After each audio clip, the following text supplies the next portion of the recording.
طبعا احنا هناك علاقة خاصة جدا. انا تعمدت اعيد هاللقاء لان اعرف ان حسين عموته الحين قاعد يشوفنا، فحبيت اعيد اللقاء كامل يستمتع ويشوف نفسه، لانه حقق التاريخ، حقق الانجاز، وحقق الاعجاز الكرة الاردنية اللي انا اسف اقصى طموح كان في منتخب الاردن او الاتحاد الاردني يمكن الوصول لدور الثمانية او الخروج الى دور ال16.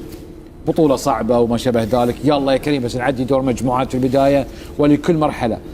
هذا المدرب استطاع ان يعمل توليفة، استطاع بقبضة حديدية قوية ان يخلق نوع من الكيمياء بينه وبين اللاعبين، واليوم حققوا هذا الانجاز الكبير. طبعا لا يخفى عليكم جميل الروح اللي بين حسين عموته واللاعبين الاردنيين، يعني هم اصلا كتوليفه كل واحد فيهم دمه من نوع يفور بسرعه.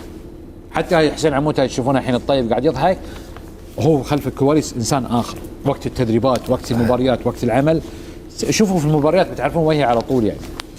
فحسين احنا وايد نحبه، وحسين احد افراد المجلس في فتره من الفترات، احد ابناء قناه الكاس، احد ابناء قطر، لان حسين محترف عندنا في نادي السد، واحد المدربين واللاعبين اللي اصلا دائما التردد عندنا في قطر.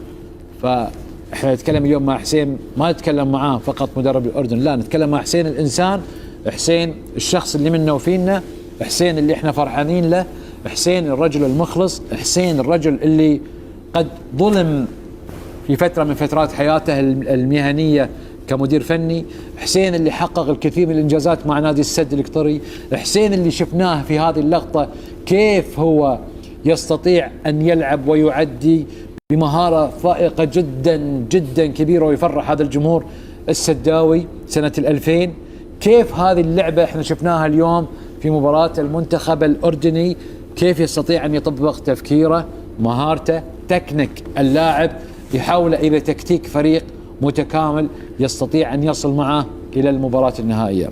حسين عموته مهما قلنا عنه، أنا باركت له من ساعة كلمناه وقلنا له ألف ألف مبروك يا حسين، وفخورين نحن نكلم حسين اليوم. حسين هذا المدرب اللي حقق التاريخ، يعني بنصور معاه صورة جماعية احنا بس بنصيد عشان السيلفي. فألف ألف مبروك يا حسين، تستاهل. حسين مدرب قادم من المغرب، استطاع أن يخترق اليوم المنتخب الأردني ويرتقي معه إلى المباراة النهائية. الأردنيين يستاهلون، فرحة الأردنية كبيرة اليوم، عمل شاق، سنوات من الطموح.